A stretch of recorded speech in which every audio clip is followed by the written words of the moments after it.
This is Unit 2 Polynomials, Lesson 2.7 Dividing Polynomials.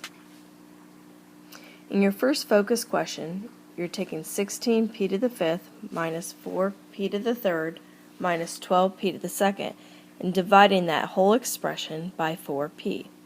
You'll do this in two steps.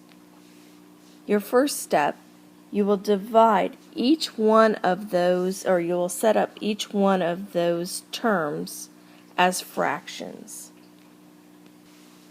So I copied down the first part of the expression. Now watch what I'll do. Underneath each one of the terms, I will write what I'm dividing by. 4p divided by 4p divided by 4p. Remember that when you're dividing with variables, you will always subtract their exponents. Now the coefficients will reduce just like you're reducing fractions. So looking at the first term, 16 over 4 reduces to, well, 16 divided by 4 is just 4. Copy down your p. And the way to find your new exponent of your first term is you take the 5 and you subtract the exponent of the p that's down below. Well, do you see one there? No, but there is a p there. So there is an exponent. That's that invisible 1. So you take 5 minus 1 is 4. So 4p to the 4th is your first term. Now you're looking at your second term. Don't forget your sign on this one.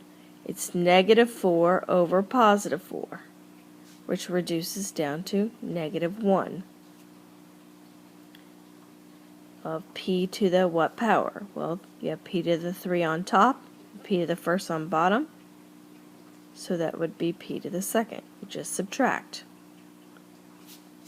Last term, again, don't forget your signs. Negative 12 over positive 4 equals negative 3. P to the, well, 2 minus the 1 is 1.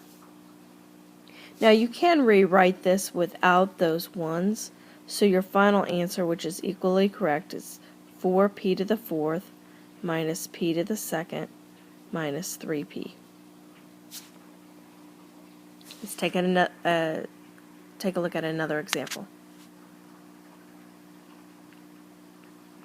Here they've written it where they have the 4x to the 6th all underneath that whole expression. 20x to the 8th plus 16x to the 7th minus 4x to the 6th. So that's another way of writing the same thing. They just wrote it as one great big fraction. But just like before, you will need to separate each one of those into their own fractions. So you would write 20x to the 8th over 4x to the 6th plus 16x to the 7th over the 4x to the 6th minus 4x to the 6th all over 4x to the 6th. And we'll reduce each term, or simplify it. 20 over 4 reduces to just 5. X to the 8 minus 6 is 2. 16 over 4 reduces to 4. Now because it's the second term in the expression, don't forget your plus sign. 4x to the, well, 7 minus 6 is 1, so it would be x to the first. We do not need to write the 1 there. I won't count you wrong if you put that 1, but you don't need to write it. Then you have a negative over a positive equals a negative. 4 over 4 reduces to 1. Again, the coefficients of 1 you do not need to write, but because we have x over 6 over x to the 6th, whenever you have, that would be like saying x to the, sorry, don't know what happened just there. Must have hit something. Okay, I got to back up. Whenever you have a variable over a variable with the exact same exponent, that's like saying any number divided by itself is always equal to 1. Yes, you could write x to the 0 power, but because you have that 1 there, then you can just scratch off, or you do not need to write the x as 0. So Notice that this fraction has the same thing on top as bottom, so you would just write the 1. And you would have to write the 1 on this. Alright, so that's your final answer. 5x squared plus 4x minus 1. Okay, here's our third example, and I believe this is the final one before you do your practice. Again, I have an expression here that has 3 terms in it, so I have a trinomial divided by a monomial. I will write each term in the trinomial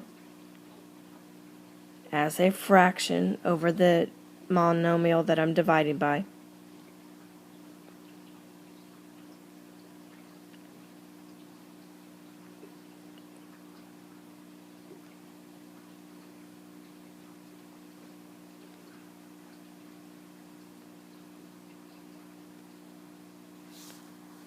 Now I'm ready to reduce. 24 divided by 6 is 4. P to the 5 minus 1 is 4. Plus 2 over 6. That does not divide evenly, but it can reduce. 2 over 6 can both be divided by 2. So you have 1 over 3. P to the 4 minus 1 is 3. Plus 2 over 6 again is that 1/3. P to the third over P to the first equals P to the second.